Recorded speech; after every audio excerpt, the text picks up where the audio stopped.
Querido hermano, me gustaría entonces que usted pudiera ser honesto conmigo un momento. Y quisiera que se preguntara de manera personal si es que hay alguna ocasión en la que usted, Dios, lo confunde. Hay momentos en los que si usted fuera honesto, ¿podría usted reconocer que hay momentos en los que lucha con la duda?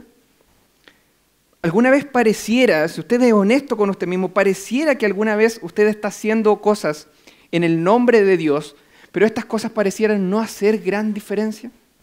Si usted es honesto con usted mismo, pareciera que hay cosas que usted hace por el Señor, pero en realidad pareciera que las cosas siguen igual o no hay grandes cambios. Yo creo, amados hermanos, que debemos ser honestos y debemos ser capaces de ser honestos acerca de la lucha de la fe. La fe es una lucha. Y la Escritura, de hecho, es honesta y muchas veces más honesta que nosotros mismos en cuanto a esto. La fe es una lucha. Así que mientras pensaba en las parábolas que vamos a estudiar hoy, pensé en dos nombres famosos también de las Escrituras. El primero es Elías. Elías, mi amado hermano, usted conoce, fue un gran profeta de Dios, pero a pesar de lo maravilloso e increíble como profeta que fue, tuvo un momento de duda sorprendente en su vida. Impresionante. De repente uno lo ve, vamos a ver un poco eso también, uno lo ve en la cima, por así decirlo. Sin embargo, este hombre que estaba en la cima tiene un momento de duda. Y la realidad es que luchamos con la duda. Si somos honestos, repito, con nosotros mismos, luchamos con la duda, inevitablemente. Sería un privilegio encontrar a alguien que dijera, nunca he dudado de nada en cuanto al Señor, nunca. Pero la realidad es que mientras el pecado habita en nosotros, la duda es parte de la lucha. Así que pensando en Elías, entonces, como le decía, a pesar de lo grandioso que fue como profeta, tuvo un momento de duda muy grande. Usted recordará la historia. Elías había desafiado, ¿cierto?, a los profetas de Baal en el Monte Carmelo. Los 400 profetas se habían cortado, ¿cierto? Empiezan a gritar, a sangrar, a bailar, pidiendo que Baal responda con fuego para demostrar que es el Dios verdadero. Pero ningún fuego baja en ningún momento. Por otro lado, Elías construye un altar rústico, construyó una zanja alrededor del altar, cosa de que él esté lejos, lejísimos del altar. Por otro lado, roció agua 3 veces al altar. Y a esto, mi amado hermano, súmele que hizo una oración profundamente simple. Pero el fuego descendió y consumió el sacrificio completo. La Escritura nos dice que consumió la madera, consumió las piedras y toda el agua. Es impresionante. Usted ve entonces a este hombre, a este profeta, en la cima de su ministerio, por así decirlo. Ahora usted podría pensar que esto va a tener un impacto gigantesco en Israel y que se viene un avivamiento en Israel tremendo. Pero sorprendentemente no es así. Sorprendentemente no es así. De hecho, lo siguiente que Elías se enfrenta es a la reina Jezabel que viene por su vida. Y quisiera que usted me acompañe, por favor, a Primera de Reyes, capítulo 19.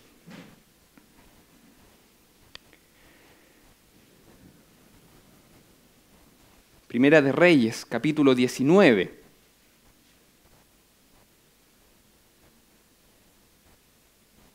Primera de Reyes, 19. Entonces, como le decía, usted ve esta escena de Elías y usted podría decir, esto se viene glorioso. Pero la realidad es que la próxima amenaza que Elías enfrenta en Jezabel lo lleva a orar de la siguiente manera. Dice así Primera de Reyes 19, del 4 al 5. Y él se fue por el desierto un día de camino, y vino y se sentó debajo de un enebro, y deseando, ¿qué cosa? Morirse, dijo, basta ya, oh Jehová, quítame la vida, pues no soy yo mejor que mis padres. Amado hermano, el profeta lo que está diciendo, de hecho en otra sección, él va a decir, después de todo lo que has hecho, Jehová, después de todo el despliegue de tu gloria, soy solo yo el único que queda. Mi amado hermano, lo que Elías está diciendo, Jehová, todo ha sido por nada. Ese es un momento de duda gigantesco, tremendo e impresionante. Y como les decía yo, mientras estudiaba estas parábolas pensaba en dos personajes. Uno era Elías y también quisiera que pensáramos un poco en Moisés, el querido Moisés. De hecho, en Números 11, en el desierto, él está dirigiendo a esta enorme y estresante cantidad de ex esclavos que están muy insatisfechos, de hecho, con el menú que Dios ha provisto para ellos, el maná. ¿cierto? Que de hecho Jehová les había dicho que llegaría todos los días, lo cual sin duda es una muestra de gracia y misericordia poderosa y del amor de Dios por su pueblo y de su fidelidad al pacto. De hecho, es una señal, el maná es una señal, amado hermano, tan sorprendente de la provisión de Dios que incluso Jesús toma el maná como un nombre propio cuando Él dice, yo soy el pan que bajó del cielo. Así que lo que está recibiendo Israel es una muestra maravillosa de misericordia. Pero Israel no lo ve de esta manera. Empiezan a pensar en Egipto, comienzan a decir que allá comían sin costo, que todo era mejor, que era mejor morir. En la mente de ellos Egipto suena más como una tienda comercial maravillosa, como un mall de último modelo, más que como un lugar de esclavitud. Y es interesante porque después de haber sacado gloriosamente al pueblo, uno podría decir nuevamente, Moisés, este es un hombre que no duda, en lo más mínimo, está en el apogeo de su ministerio nuevamente, está en la cima de lo que él pudiera hacer dentro de los planes de Dios, este hombre no va a dudar jamás. Pero aún así, amado hermano, yo quisiera que usted pudiera ver conmigo lo siguiente e ir a Números 11.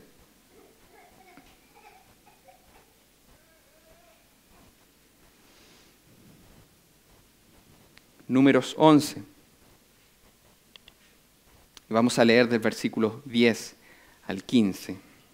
Entonces, mi amado hermano, está el pueblo de Israel así y a Moisés le carga todo esto. Sin duda le carga todo esto que está ocurriendo. No puede creer, de hecho, lo que está sucediendo. Así que yo quisiera que usted pudiera ahora leer conmigo la oración que él hace, que creo que es una de las oraciones, bueno, uno siempre dice eso desde el púlpito, pero es una de las oraciones más extraordinarias que uno puede encontrar dentro del Antiguo Testamento. Miren lo que ocurre con este hombre que está en la cima de su ministerio. Tenía que sacar a un pueblo completo y lo sacó.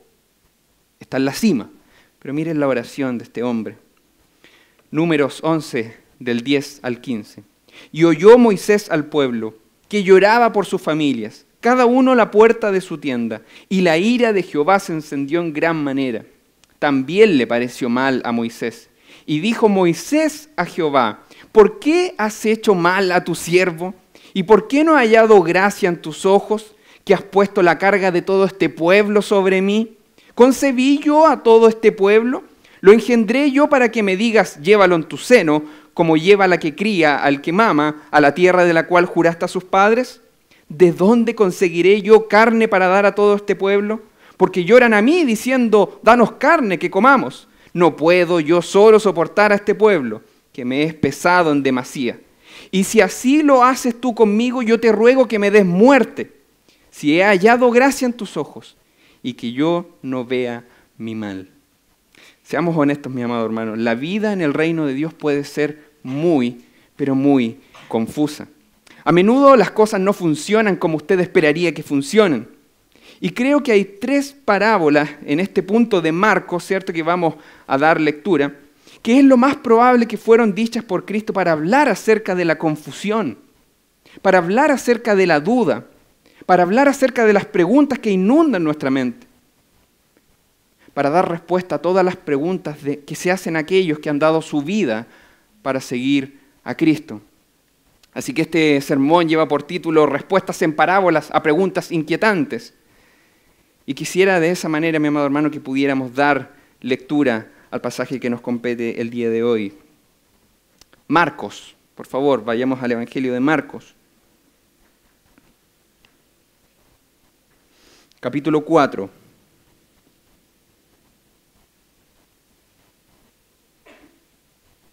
Marcos capítulo 4, versículo 21 al 34. Dice así: También les dijo, ¿acaso se trae la luz para ponerla debajo del almud o debajo de la cama? ¿No es para ponerla en el candelero? Porque no hay nada oculto que no haya de ser manifestado, ni escondido que no haya de salir a la luz. Si alguno tiene oídos para oír, oiga. Les dijo también, mirad lo que oís, porque con la medida con que medís os será medido, y aún os añadirá a vosotros los que oís. Porque al que tiene se le dará, y al que no tiene aún lo que tiene, se le quitará. Decía además, así es el reino de Dios, como cuando un hombre echa semilla en la tierra, y duerme y se levanta de noche y de día, y la semilla brota y crece sin que él sepa cómo. porque de suyo lleva fruto la tierra. Primero hierba, luego espiga, después grano lleno de la espiga. Y cuando el fruto está maduro, enseguida se mete la hoz, porque la siega ha llegado. Decía también, ¿a qué haremos semejante el reino de Dios? ¿O con qué parábola lo compararemos? Es como el grano de mostaza, que cuando se siembra en tierra es la más pequeña de todas las semillas que hay en la tierra. Pero después de sembrado crece y se hace la mayor de todas las hortalizas, y echa grandes ramas de tal manera que las aves del cielo pueden morar bajo su sombra. Con muchas parábolas como estas les hablaba la palabra conforme a lo que podían oír. Y sin parábolas no les hablaba, aunque a sus discípulos en particular les declaraba todo. Quisiera pedirle que no cierre su Biblia, ese va a ser el pasaje que vamos a estudiar el día de hoy. Mi amado hermano, quisiera que usted piense, por favor, un momento en los discípulos. Piensen en lo poco que sabían. Piensen en lo confuso que debe haber sido mirar por un momento a las multitudes siguiendo a Cristo, admirando a Cristo, pero por otro lado viendo a Cristo también siendo rechazado por su propia familia. Además, estaban enterando de que los fariseos se proponían destruirlo. Ellos no tienen ni idea de a dónde va la historia. O como decimos en Chile, no saben para dónde va la micro. No tienen idea de que al que están siguiendo es el Cordero que pronto ofrecería su vida como sacrificio. Nunca podrían haberlo entendido. Nunca podrían haber pensado en algo así. Nunca pudieron imaginar que este Cristo era la provisión máxima de Dios. Porque al igual que nosotros, ellos no conocen toda la historia. Y es así que Cristo habla por medio de estas parábolas en este momento crucial para ellos, en este momento de profunda confusión, en este momento en el que algunos tienen una idea de Cristo, otros tienen una idea de Cristo, unos quieren que viva para que los siga alimentando y otros quieren matarlo porque se opone a su doctrina. En todo este momento de confusión pareciera impresionante que Cristo entrega 3 parábolas maravillosas para aliviar esa confusión. Así que Cristo da estas parábolas para ayudarles en su confusión. Y sin duda, mi amado hermano, estas parábolas también impactan nuestra confusión. Porque es inevitable que vivamos en la confusión desde este lado de la eternidad. Cuando le veamos a Él, eso ya no existirá. Pero desde este lado de la eternidad es imposible no vivir en un tiempo de confusión. Así que estas parábolas también son, sin duda, para nosotros. De esa manera quisiera señalar que creo que hay 3 preguntas que son las preguntas más inquietantes e importantes dentro de la vida cristiana. Creo que si hubiera que hacerse 3 preguntas importantísimas dentro de la vida cristiana, creo que son estas 3. Usted puede conocer muchísimas más, pero si hubiera que señalar 3, creo que son estas, porque son preguntas que producen mucha incertidumbre e inquietud en el corazón. La primera pregunta es, ¿alguna vez entenderé el reino de Dios? Porque sí. Acá desde el púlpito escuchamos muchas veces el reino de Dios, sin duda. Pero ¿alguna vez lo entenderemos realmente? ¿Entenderemos realmente lo glorioso que es el reino de Dios? Nos cuesta siquiera imaginar cuerpos glorificados. Creo que el reino se hace infinitamente más lejano. ¿Pero lo entenderemos alguna vez? Porque la respuesta hoy, amado hermano, es no. Es imposible que lo entendamos a cabalidad. Así que la pregunta que nos queda, que es crucial e inquietante, ¿lo entenderemos alguna vez? Una segunda pregunta es, ¿mi trabajo para Dios en su reino hoy, su trabajo para el reino de Dios hoy, realmente hace alguna diferencia? ¿O es que la soberanía de Dios nos lleva a cruzarnos de brazos y no hacer absolutamente nada? ¿Hace alguna diferencia lo que yo pueda hacer? También es inquietante esa pregunta. Y una tercera pregunta y final, ¿vendrá el reino alguna vez? ¿Será que de verdad va a venir? Cuando no tenemos respuesta a esas preguntas, la duda es insoportable. Cuando no tenemos respuesta a estas 3 preguntas, la vida cristiana se vuelve una carga insoportable de llevar. Qué privilegio es que Cristo las respondió. Así que estudiémoslas, mis amados hermanos. Veamos por favor entonces del versículo 21 al 24 del pasaje que estamos estudiando. Marcos 4, 21 al 24. Jesús va a responder estas preguntas. Dice así entonces. También les dijo, ¿acaso se trae la luz para ponerla debajo del almud o debajo de la cama? ¿No es para ponerla en el candelero? Porque no hay nada oculto que no haya de ser manifestado, ni escondido que no haya de salir a la luz. Si alguno tiene oídos para oír, oiga. Les dijo también, mirad lo que oís.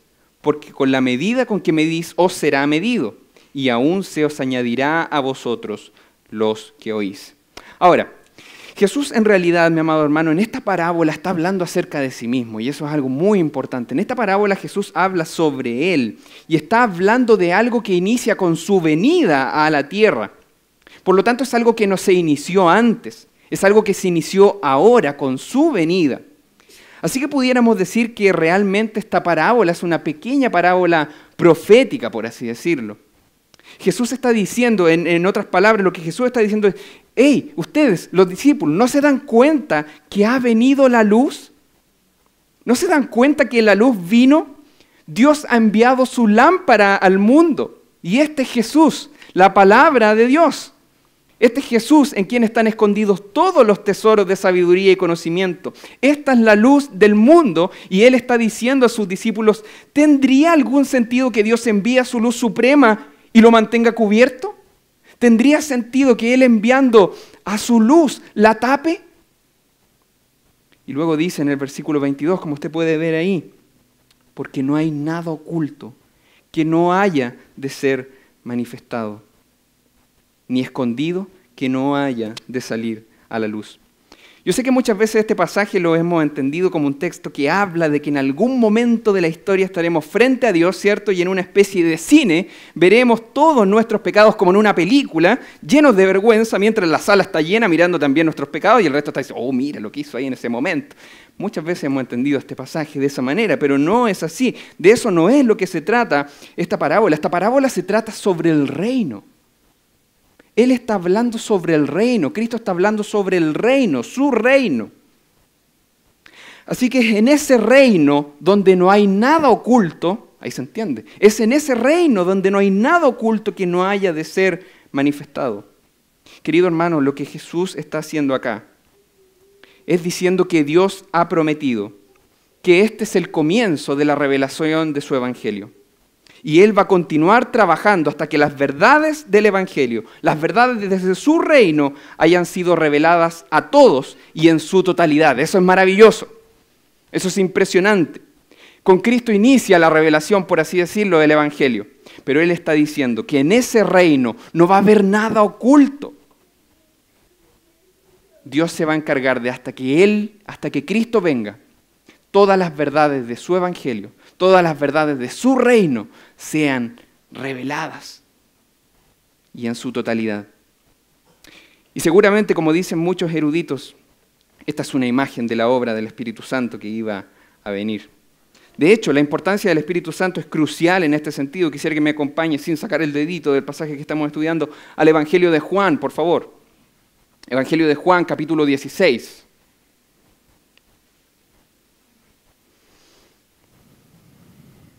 Evangelio de Juan, versículo 16. Perdón, capítulo 16. Versículos de 12 al 15. Dice así. Mire la importancia del Espíritu Santo para Cristo. Aún tengo muchas cosas que deciros, pero ahora no las podéis sobrellevar. Pero cuando venga el Espíritu de verdad, Él os guiará a toda la verdad. Porque no hablará por su cuenta propia, sino que hablará todo lo que oyere y os hará saber las cosas que habrán de venir. Él me glorificará, porque tomará de lo mío y os lo hará saber. Todo lo que tiene el Padre es mío. Por eso dije que tomará de lo mío y os lo hará saber. Mi amado hermano, esta es una promesa directa de la obra del Espíritu Santo, que iba a venir y va a abrir todos los misterios del Evangelio. Hermanos y hermanas, es por eso que tenemos la palabra de Dios. Es por este motivo por el cual tenemos la palabra de Dios. Porque Dios cumplió esa promesa y la lámpara trajo su verdad y por medio del Espíritu continuó enseñando y enseñando y enseñando todos los profundos misterios del Evangelio. Así que ahora, amado hermano, todos los misterios profundos del Evangelio están abiertos para nosotros. Cada porción de la palabra nos muestra quién es Dios. Así que, querido hermano, por favor, lee tu Biblia, pero léela en dependencia de su Espíritu. Cristo ya acaba de decir, Él es quien les va a enseñar todo. Lee tu Biblia, amado hermano. pero léela en dependencia de Él. No la leas de otra forma. Entonces, ese espíritu que está representado en esta parábola, el espíritu de Cristo todavía opera y todavía enseña al pueblo de Dios que somos nosotros. Y Dios no cederá hasta que toda su obra en nosotros haya terminado. Eso es maravilloso. Él nos va a enseñar, nos va a enseñar, nos va a enseñar, nos va a enseñar y nos va a enseñar. Porque Él ha venido a nosotros para revelar los misterios del reino. Él es esa luz. Y esta es una preciosa noticia, mi amado hermano. Porque la Escritura nos está diciendo que habrá un día en que nosotros sí entenderemos. Eso es bellísimo. Va a haber un día en el que nosotros sí vamos a entender. Va a haber un día en el cual ya no va a haber más confusión. Va a haber un día en el que sabremos las verdades. Va a haber un día, mi amado hermano, y va a ser un reino en el que tapar la luz de Cristo va a ser imposible. Porque de hecho, si no vino para ser tapado cuando vino en humildad de hombre, que no se nos pase ni por la mente que Él va a ser tapado cuando esté en gloria y todos se postren a sus pies. Así que ahora, ¿cómo respondemos nosotros a esa verdad? ¿Cómo respondemos nosotros a eso? Versículo 24, por favor. Les dijo también, mirad lo que oís, porque con la medida con que medís os será medido, y aún se os añadirá a vosotros lo que oís. Muchas veces estos pasajes parecían tener un tinte económico, socioeconómico, ¿cierto? Aquel que tiene más bienes, aquel que tiene 5 campos le van a quitar un campo, y aquel que no tenía ninguno le van a dar otro más, y así, cuando la parábola no tiene ese sentido ni esa orientación. Mi amado hermano, es muy interesante la expresión que Cristo usa, mirad lo que oís. Mirad lo que oís. ¿Cómo es posible eso? Algunos se preguntarán. Hay una confusión de sentidos ahí. Pero finalmente lo que Cristo está diciendo es que lo que Él va a señalar, o todo esto que Él está diciendo, es tan importante que con todos nuestros sentidos, con todo nuestro ser interior, nuestra totalidad debe poner atención a lo que Él está diciendo.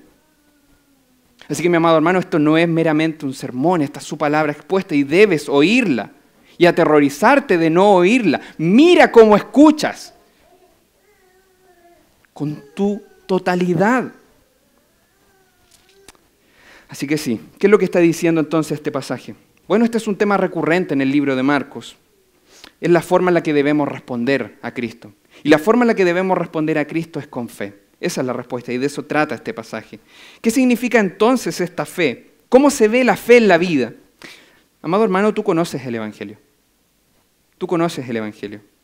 Pero ¿cómo se ve la fe en esta vida? ¿Es suficiente conocer el Evangelio? ¿Eso es la fe? No, amado hermano, eso no es la fe. Tú conoces el Evangelio, pero debes vivir con ese Evangelio como base. Tú debes vivir con el Evangelio como base. Y mientras hace eso, Dios te sigue madurando, Dios te sigue moldeando, Él sigue haciéndote crecer. Por lo tanto, a quien se aferra a Cristo, quien se aferra en fe a Cristo, a ese se le dará más. Es lo que está diciendo el pasaje. Pero al que no escucha, al que no oye, al que no responde, se le quitará incluso eso que tiene. A eso se refiere el pasaje. Porque la luz ha venido, amado hermano. Y la luz brillará hasta que sepamos y entendamos y descansemos en esa luz maravillosa. Querido hermano, esto es precioso porque Dios ha prometido que tú lo conocerás y que lo entenderás sin importar tu formación académica, sin importar tu procedencia, sin importar de hasta qué curso llegaste, sin importar tu sueldo, sin importar tu idioma, sin importar de dónde seas tú, amado hermano, lo conocerás y lo vas a entender. Los misterios más profundos del reino van a ser entendidos por las mentes más simples que somos nosotros y eso es bellísimo. Él se va a encargar de darse a conocer a ti. Y nada es más precioso que aquello. Así que quisiera que entendamos que la primera pregunta inquietante que señalé al principio queda completamente respondida. ¿Entenderemos alguna vez a Dios? ¿Entenderemos alguna vez su reino? Amado hermano, sí. Y Él se va a encargar de que tú lo entiendas. Así que veamos ahora una segunda parábola. La parábola de la semilla en crecimiento. Y de esa manera vamos a responder a otra segunda inquietud. ¿Hace alguna diferencia nuestro servicio al Señor? ¿De verdad sirve lo que yo hago en la iglesia local? ¿Hace alguna diferencia? ¿Hace alguna diferencia cuando le predico a uno el Evangelio? hace la diferencia. Veamos entonces esta segunda parábola, que viene también a aquietar nuestros corazones también en cuanto a esto. Dice así, del versículo 26 en adelante, por favor, amados. Decía además, así es, ¿qué cosa? Así es el reino de Dios. Como cuando un hombre echa semilla en la tierra y duerme y se levanta de noche y de día, y la semilla brota y crece sin que él sepa cómo. Porque de suyo lleva fruto la tierra, primero hierba, luego espiga, después grano lleno en la espiga. Y cuando el fruto está maduro, enseguida se mete la hoz, porque la siega ha llegado.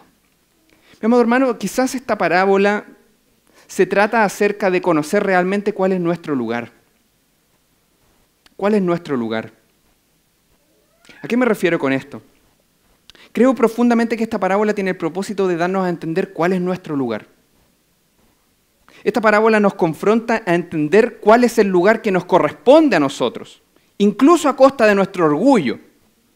Queremos que el proceso del Evangelio sea un evento. Siempre queremos que el impacto del Evangelio sea instantáneo y veloz y que produzca cambios instantáneos e inmediatos. Tal vez usted lucha con esto como marido y mujer. Su esposa no parece ser transformada por el Evangelio. Su esposo pareciera no moldear el Evangelio. Probablemente lucha esto usted con sus hijos. Sus hijos parecieran no ser reflejo del Evangelio en lo más mínimo. Quizás lucha usted con esto cuando mira alrededor a su iglesia. Parece que mi iglesia local, el Evangelio no le hace ni cosquillas. Probablemente miras al mundo que te rodea y te das cuenta que el Evangelio pareciera no relucir en lo más mínimo. Y probablemente, y es natural que te inunde entonces la pregunta, ¿será que mi servicio al Señor realmente hace la diferencia? ¿Será que hace la diferencia mi servicio al reino? ¿Habrá alguna diferencia entre si hago algo o no hago nada? ¿Habrá realmente alguna diferencia? Y hay una tendencia en la iglesia, mi amado hermano, el día de hoy, y creo que a través de mucho tiempo, a centrarse en los resultados. Hoy las iglesias están centradas todas en los resultados. Así que siempre vienen ideas como que tal vez necesitamos atraer a las personas con cosas más que el Evangelio. Tal vez no estamos infundiendo suficiente miedo o culpa, ¿cierto?, desde el púlpito. Quizás nos falta meter más miedo y más culpa desde el púlpito. Tal vez si el Evangelio pudiera ser predicado por algún pastor famoso, quizás ahí la gente escucharía. Tal vez deberíamos cantar música más nueva. Tal vez deberíamos agregar humo y luces. Pero, amado hermano, todo eso es una muestra de que nosotros olvidamos cuál es nuestro lugar que nos corresponde. Porque, queridos, nosotros no definimos cómo es el reino y nosotros no definimos cómo es que el reino crece. Tú y yo no definimos cómo es que el reino se expande. Por lo tanto, no hay estrategias que podamos utilizar porque nosotros no definimos cómo el reino crece. Nosotros no somos los que definimos cómo la semilla va a crecer. Es Dios el único que tiene esa atribución. Y más encima, es el único que tiene el poder para hacerlo. Es su reino. Y no quiero que olvide eso, por favor. Es su reino. Parece una frase sencilla, pero se nos olvida. Nuestro orgullo nos tapa. Es su reino. No le digamos a Él cómo el reino tiene que crecer. No le digamos a Él cómo más gente va a llegar a la iglesia. No le digamos a Él cómo más gente va a creer en el Evangelio. Él es el único que puede hacer eso. Él es el único que puede hacer eso. No olvides que es su reino. No olvides que es su Evangelio también. El mensaje no se nos ocurrió a nosotros. Es de Él. Es su Evangelio. Y no olvides tampoco que nosotros somos sus esclavos. Sus esclavos. Ese es nuestro lugar. Y esta parábola se trata de eso, de entender cuál es realmente nuestro lugar. Y nosotros no tenemos la posición del que da las órdenes. De hecho, la parábola dice algo muy interesante. Porque de hecho la parábola lo que está diciendo, Jesús está diciendo por esta parábola que tu lugar es plantar. Y no solamente plantar, sino que también plantar. Y no solamente plantar, sino que también plantar. Amado hermano, tu única función es plantar. Absolutamente nada más. Absolutamente nada más. Jesús está diciendo que nuestro lugar es plantar. En el reino, nuestro lugar es plantar. Y de hecho lo que dice la parábola sobre el granjero es tremendamente humilde. De hecho, nos damos cuenta que aparte de sembrar, lo único que este hombre hace es dormir y levantarse de noche y de día. Y la semilla brota y crece. ¿Se dan cuenta? Este hombre siembra, él duerme, se levanta, pero la semilla crece. Y ahora ponga atención, él no sabe cómo. Él no sabe cómo. Porque la tierra produce por sí misma, tal como dice ahí en el pasaje, de suyo lleva fruto la tierra. La tierra produce por sí sola. Amado, una vez que has plantado esa semilla, has hecho tu trabajo. Has hecho tu trabajo. Sigamos orando también en nuestra iglesia por el equipo de evangelismo. Y cuando me refiero a equipo de evangelismo, me refiero a toda la iglesia local. Toda la iglesia local es un equipo de evangelismo. Así que sigamos orando, amado hermano, pero sin olvidar que en el momento en el que has plantado esa semilla, has hecho tu trabajo. Eso es lo que nos dice la parábola. Todo lo demás, cualquier añadidura, cualquier efecto, cualquier fruto, cualquier gente que llegue, tiene que ser y es atribución solamente de nuestro Señor. ¿Por qué a veces alguien responde al Evangelio y otra persona que está al lado incluso no responde al Evangelio? ¿Por qué es que el crecimiento de algunas personas, el crecimiento espiritual de algunas personas parece tan rápido y otras parecen crecer tan lentamente? ¿Por qué es que algunas iglesias parecen explotar con el crecimiento en número y otras siguen siendo pequeñas? Amado hermano, estos son los misterios del reino de Dios. No sabemos cómo. No sabemos cómo crece la semilla. Es una muestra de orgullo enorme intentar entender cómo crece la semilla. Nuestra atribución es solo una. ¿Cuál es nuestro lugar? Plantar. Plantar. La semilla crece. Así que sí, esta parábola es un golpe al orgullo profundo, porque nos gusta hacer cosas, ¿cierto? Para hacer el mensaje más potente. Nos gusta. Nos gusta añadir cosas que sean más entretenidas, más aceptables, más digeribles. Es más fácil encontrar un buen amigo que hallar un salvador. La existencia de un salvador asume de que necesito ser rescatado. Y nada me gusta más que mi independencia. Así que es preferible tener a Cristo como amigo en vez de como un salvador. Amado hermano, cualquier suavización del Evangelio es horrendo. Y es una muestra del orgullo de nuestro corazón. Así que repito, esta parábola golpea nuestro orgullo. Porque nos gustaría hacer muchas cosas. Pero nuestro lugar es plantar. Y ahí se acaba. No entendemos por qué algunos crecen y otros no. No entendemos por qué hay iglesias que se mantienen, explotan, como decía, en número y otras se mantienen chicas. No entendemos por qué otras se achican incluso. Amados hermanos, son los misterios del reino. Y no nos compete a nosotros entender eso. Estos son los misterios del reino y como digo, no sabemos cómo crece la semilla. Podemos pasarnos toda la vida haciendo todos nuestros esfuerzos para responder a esta pregunta, pero no vamos a lograr nada. Y por eso es muy, muy importante, pero amado hermano, es muy importante que nosotros entendamos cuál es nuestro lugar. Y aquí está nuestro lugar, como dije, plantar la semilla. Dios hará crecer su cosecha. No tienes, y qué privilegio es, amado hermano, no tienes que llevar la carga de la cosecha en tus hombros. Imagina que por un momento, y quisiera que imaginaras por un momento, que Dios determinara que las almas se ganan. Imagina por un momento que Dios determinara que las almas se ganan, que debes esforzarte con no sé qué recursos para poder generar vida espiritual en otros. Imagina por un momento que Dios determina que con no sé qué recursos que pudiéramos tener, de verdad que no se me ocurren, podamos generar vida en aquellos que están muertos. ¿Cómo lo haríamos? Imagina que Dios determina que somos nosotros quienes van a llevar a aquellos desde el reino de las tinieblas al reino de la luz. ¿Cómo lo haríamos? ¿Qué palabra usaría? ¿Qué le agregaría a usted al Evangelio para poder revivir muertos? Estoy hablando literalmente en serio. ¿Qué haría usted? Es imposible de descifrar, amado hermano. Es imposible de descifrar. Es imposible que nosotros hagamos un cambio en otros. Y eso es lo primero que nos demuestra hacernos esta pregunta. Es imposible que usted y yo generemos siquiera un cambio en otros. Así que por favor, asumamos nuestro lugar tragándonos nuestro orgullo. Dios es quien hace crecer su reino. Repito, es su reino, es su evangelio y nosotros somos sus esclavos. Ese es nuestro lugar. Y note por favor que dije que somos sus esclavos, porque no quiero dar la idea de que no debemos hacer nada. Esta parábola nos dice que sí tenemos un lugar. En ninguna parte la parábola dice que tenemos que cruzarnos de brazos, en ninguna parte dice que el sembrador se cruzó de brazos y la semilla creció. No, amado hermano, la parábola no dice eso. Sí tenemos un lugar, sí tenemos una misión que cumplir porque hemos sido comisionados. Pero también los resultados de nuestra obediencia, solo es Dios quien las define. Solo Dios define los resultados de nuestra obediencia.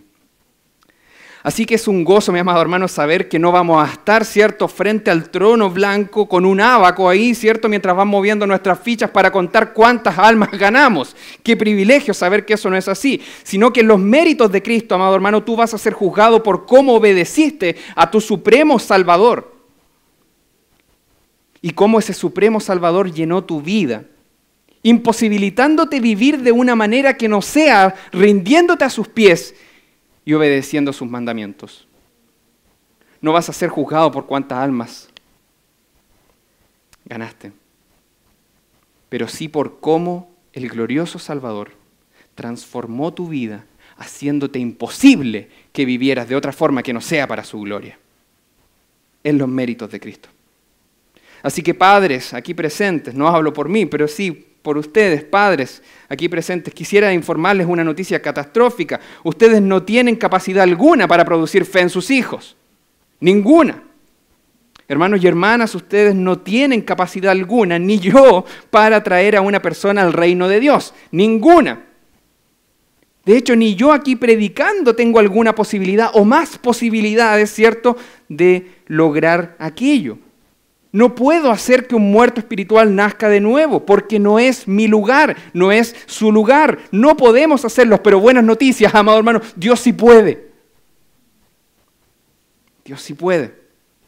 Un pastor señaló, que no es nuestro pastor, pero otro pastor señaló en una ocasión que una madre muy enojada por la dureza del corazón de sus hijos, se acercó a su oficina y le dijo alguna vez: pastor, yo no me voy de esta tierra sin que mis hijos crean en el Señor.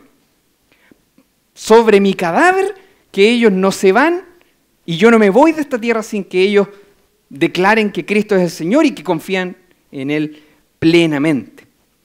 Bueno, cuenta el pastor que en el momento en el que escuchó esto, lo único que pudo pensar fue cuánto desearía no ser ninguno de sus hijos, dijo ese pastor. Porque, amado hermano, generar salvación por parte del hombre es imposible. Y es una atribución que no nos corresponde. Así que sí, repito, creo por tercera o cuarta vez, esta parábola es un golpe al orgullo del ser humano tremendo, tremendo, tremendo. Debemos conocer nuestro lugar. Porque si no lo hacemos, si no entendemos, acá quisiera señalar el peligro, si no entendemos cuál es nuestro lugar, haremos cosas que distorsionan el Evangelio, que distorsionan las semillas del Evangelio que nosotros mismos estamos plantando. Así que debemos conocer nuestro lugar. Plantas la semilla, no sabes cómo crece, pero la tierra produce por sí misma. Amado hermano, tu trabajo es importante, sí, sí. Pero la cosecha es del Señor. Y ahora, entonces, acabamos de responder una segunda pregunta inquietante. ¿Hace alguna diferencia? ¿Hace alguna diferencia en mi servicio? Amado hermano, tu trabajo es importante. Y Dios es misericordioso en invitarnos a trabajar con Él. Pero no olvides tu lugar. Que yo no olvide mi lugar tampoco. La cosecha pertenece al Señor.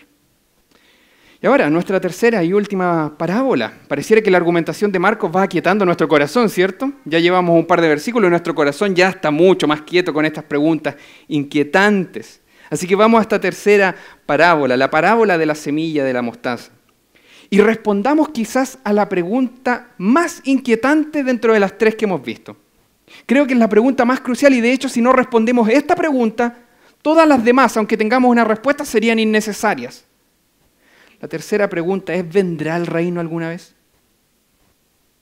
Y creo que es la más crucial de todas. Sin duda la más crucial, porque si el reino no viene, mi trabajo no hace diferencia. Así que llegamos en este punto crucial y pareciera que Marcos está respondiendo a las preguntas más importantes de nuestra vida mediante las parábolas de Jesús. ¿Vendrá el reino alguna vez? ¿Vendrá el reino de Dios? Así que vamos, mis amados hermanos, al versículo 30 al 32. Decía también, ¿a qué haremos semejante el reino de Dios? ¿O con qué parábola lo compararemos? Es como el grano de mostaza, que cuando se siembra en tierra es la más pequeña de todas las semillas que hay en la tierra. Pero después de sembrado crece y se hace la mayor de todas las hortalizas y echa grandes ramas de tal manera que las aves del cielo pueden morar bajo su sombra. Usted bien sabe, mi amado hermano, los discípulos al escuchar el mensaje del reino de Dios estaban convencidos, de hecho, de que el reino estaba a la vuelta de la esquina, a la vuelta de la esquina. Los romanos iban a ser sacados a patadas, ¿cierto? Y el Mesías iba a reinar con autoridad para siempre.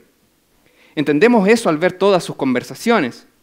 Así que con toda esta historia épica y gloriosa, no nos cabe duda que estos discípulos veían a su alrededor y decían, ¿dónde está el reino? ¿Dónde está? Ellos tenían una idea gloriosa, por así decirlo, épica en todo su sentido. El Mesías llegaba, destruía a todos, los romanos se iban para siempre, iban a ser pulverizados. Sin embargo, por un lado, con esa historia detrás gigante, no me cabe duda que estos discípulos luchaban con la realidad visible de que los verdaderos seguidores de Jesús eran muy pocos. Cualquier expectativa del reino que ellos tuvieran podía ser fácilmente desilusionada solamente mirando alrededor. Solamente mirando alrededor. De hecho, su Mesías iba a morir. Cualquier expectativa que tuvieran podía ser fácilmente desilusionada. No olvide, mi amado hermano, que la multitud gigante, porque usted podría decir, pero hermano, habían 5,000 que le seguían. Pero, amado hermano, no olvide que muchos de esa multitud buscaba a Cristo porque querían los milagros, o comer, en su defecto. Fueron asombrados por su poder. Pero cuando la enseñanza del Evangelio se hiciera difícil, esa multitud se iba a desvanecer y quedaría este pequeño grupo de seguidores llamado la iglesia. Y sin duda para ellos sería tentador pensar, ¿esto es todo? ¿De verdad esto es el reino? ¿Esto es lo que va a pasar? ¿Somos nosotros? Y probablemente tú alguna vez te has sentido de esa manera. Yo me he sentido de esa manera muchas veces. Querido, si miras por la ciudad de Lautaro, si ves televisión, si escuchas las noticias, ¿te parece que el reino se está expandiendo gloriosamente? Sé sincero, ve la ciudad de Lautaro, yo veo Victoria, mira las noticias, mira lo que se produce a nivel de cultura. ¿De verdad el reino luce como que estuviera gloriosamente resplandeciente? ¿De verdad? Creo que es muy fácil mirar alrededor y decir, ¿este es el reino? ¿Somos nosotros el reino? Así que esta pequeña banda de gente, las que somos el reino y parte de este reino, ¿eso es todo? ¿De verdad el reino viene? Y Jesús dice en esta parábola algo impresionante. Él dice que de esta pequeña banda de seguidores va a surgir un reino que se va a propagar de polo a polo, que va a transformar el mundo como lo conocemos. Cada rodilla se va a doblar algún día y toda lengua va a confesar que Jesús es el Señor. Y este será un reino eterno en todo el mundo. Y como esa pequeña semilla de mostaza, ¿cierto?, que crece con un tamaño inesperado, nos dice la parábola, este pequeño grupo de seguidores, este pequeño grupo que es la iglesia que se ve insignificante en muchos de sus sentidos, esa pequeña semilla de fe, Cristo la va a usar para llevar el evangelio a todo el mundo y su reino va a venir. Amado, nosotros no sabemos cuál es el número de ese reino. No sabemos el número de aquellos que van a componer el reino.